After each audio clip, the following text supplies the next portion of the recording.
कभी सोचा है, परेशानी हमें मिलती नहीं, हम खुद उसे पकड़कर बैठे रहते हैं। छोटी छोटी बातें, बड़े बड़े डर, और हम उलझते ही चले जाते हैं। पर क्या होगा अगर मैं कहूं कि परेशानियों को हराया जा सकता है, वो भी बिना लड़े। बहुत समय पहले किसी नगर में एक व्यक्ति रहा करता था जिसका इस संसार से मन भर चुका था, जो इस संसार की मोह माया को त्याग देना चाहता था। उसने एक दिन यह फैसला किया कि वह इस संसार की हर एक मोह माया को त्याग देगा। उसने अपना मन बना लिया था।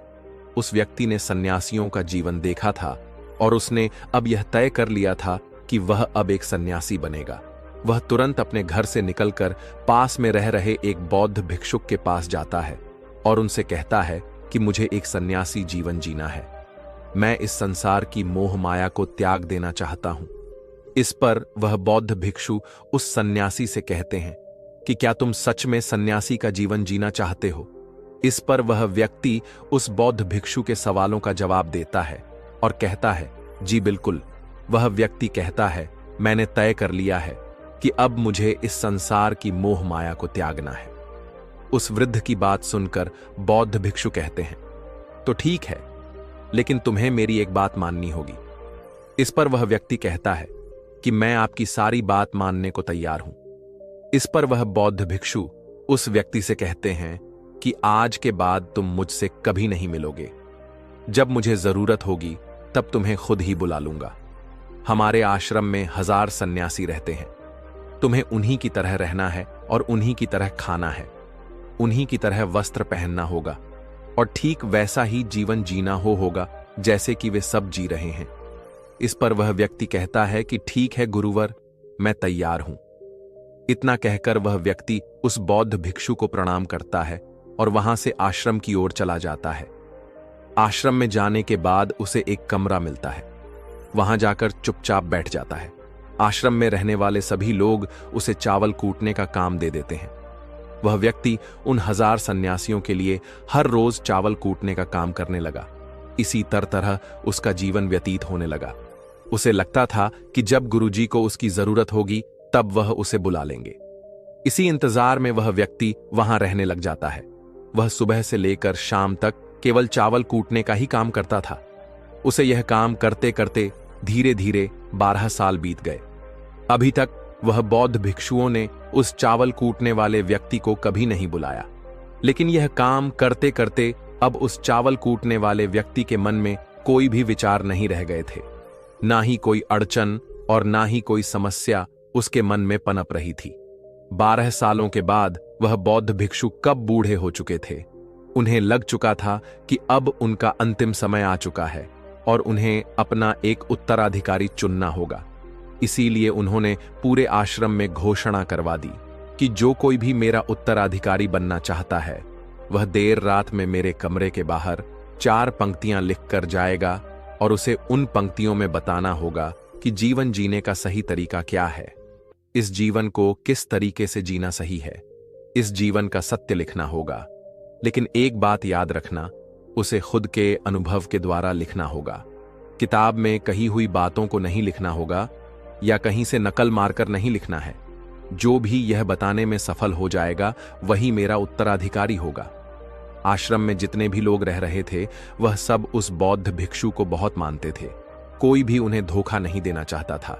सभी भिक्षुओं के मन में यह चाहत थी कि वह उनका उत्तराधिकारी बने, लेकिन कोई भी यह काम करना नहीं चाहता था।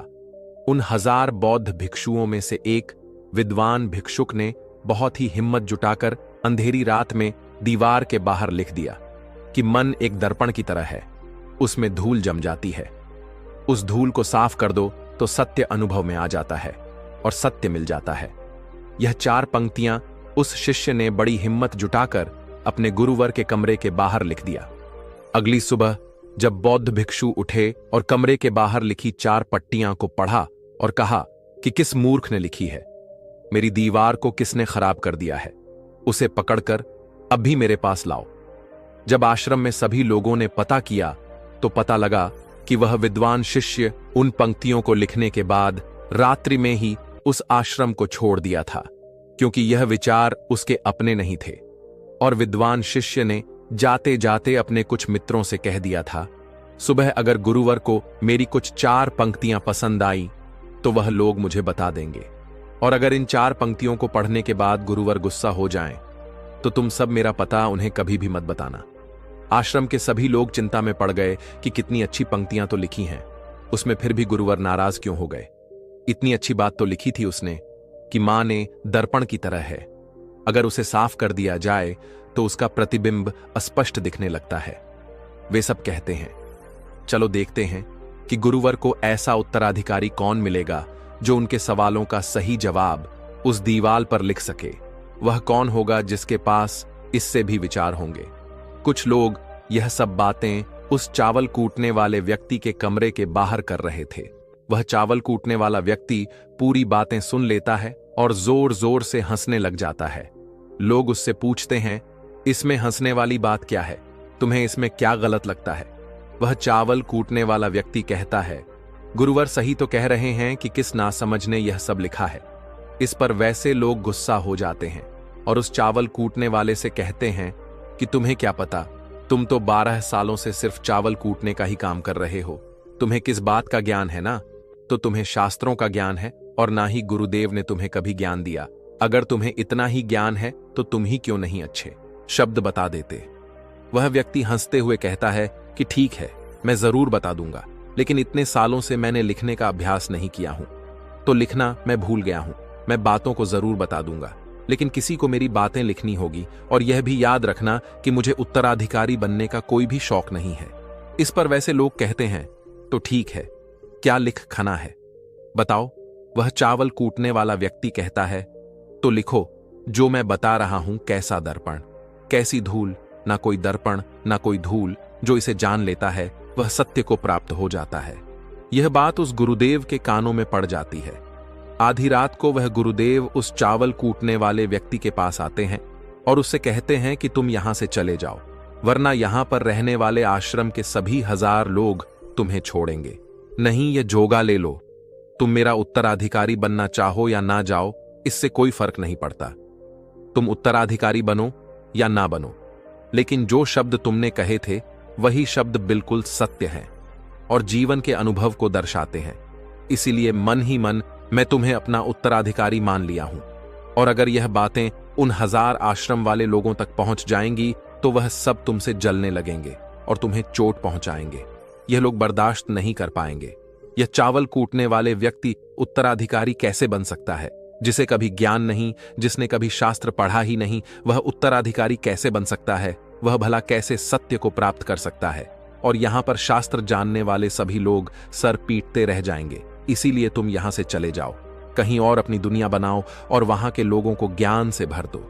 इस पर महात्मा बुद्ध ने भी अपने एक शिष्य से कहा था, जब तुम्हारे मन की सारे विचार शांत हो जाएं, तुम्हारे भीतर विचार आना बंद हो जाए, उस दिन से तुम्हें सत्य का अनुभव हो जाएगा। तुम सत्य का अनुभव करोगे, खुद को भी और इस ब्रह्मांड को भी समझ पाओगे। और यही बुद्धत्व प्राप्ति का पहला कदम है, मन को शांत करने का। पहला तरीका जो बौद्ध ग्रंथों में बताया गया है वह खुद के विचारों पर करना, इन्हें अच्छे से समझना कि आखिर आपके अंदर कौन से विचार उत्पन्न हो रहे हैं, आपके अंदर आखिर क्या चल रहा है। उन्हें अच्छी तरीके से और जागरूकता के साथ समझने की कोशिश करना, न कि अपने विचारों को दबाने की कोशिश करना। अगर आप अपने मन के विचारों को दबाने की कोशिश करते हैं तो यह गलत होगा, जिसकी वजह से मन और तेजी से भटकने लगेगा और बार बार भटके। लेकिन जब भी आपको लगने लगे कि आपका मन बहुत तेजी से भटक रहा है तो तुरंत आप उस पर ध्यान देना शुरू कर दें, उसको जागरूकता के साथ देखें और अपने विचारों पर ध्यान दें। निरंतर प्रयासों के बाद आप पाएंगे कि आपके अंदर विचारों को जागरूक होकर देखने की एक आदत सी लग गई है। लेकिन उसी के साथ आप यह भी देख पाएंगे कि आपके मन में बुरे विचार अत्यधिक उत्पन्न हो रहे हैं। आपके मन में जो भी विचार उत्पन्न हो रहे हैं सकारात्मक भी हो सकते हैं और नकारात्मक भी। उनसे आपको कोई भी छेड़खानी नहीं करनी है, बस आपको अपने प्रयास पर काम करते रहना है। लेकिन यह अभ्यास आप लगातार करते रहे हैं तो एक समय आने के बाद आप अपने विचारों को नियंत्रित करने में सफल हो जाएंगे और उसे रोक भी सकते हैं। तब जाकर आपको असली शांति और सुकून की प्राप्ति हो जाएगी। तब आपको किसी भी प्रकार की चिंता नहीं सताएगी। क्योंकि आप खुद पर विजय प्राप्त कर लिए हैं। आप अपने विचारों को नियंत्रित कर सकते हैं।